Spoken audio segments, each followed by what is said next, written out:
Hi guys, welcome to my channel Lush Gardener. I hope you guys are fine and are safe. So a lot of people had asked me this question about how to repot a succulent that has been air rooted. Now if you remember, this is the Graptopetalum purple delight that I had done the recent cutting.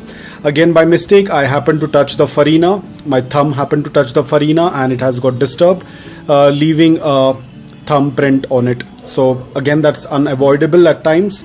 So this is how the roots tend to look like when I kept it for air rooting.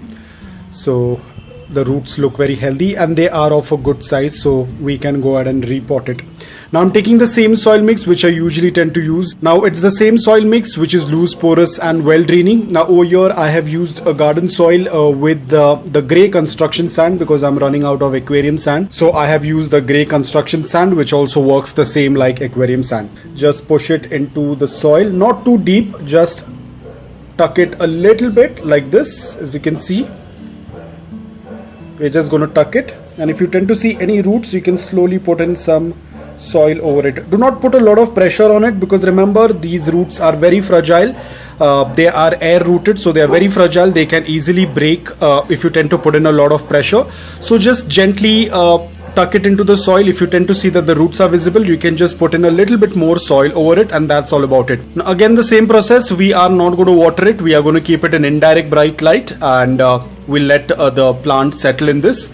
And then slowly, once the plant is completely settled, probably after a week or so, we will slowly start doing a morning direct sunlight introduction, which is going to be done very slow, like 1 hour per day.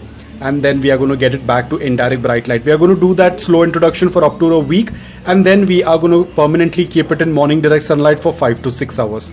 But as of now, after potting it, we are going to keep it in indirect bright light. No watering as of now. The leaves look very plump. The leaves are fully hydrated, so we are not going to water it. Probably after a week or so, we will water it. So we are just going to leave it aside in indirect bright light where there is a good amount of air circulation. So guys, I hope that this video was helpful to you. If it was, please hit the like button. If you're new to my channel, please consider subscribing to it. Until then, take care, stay safe and keep propagating.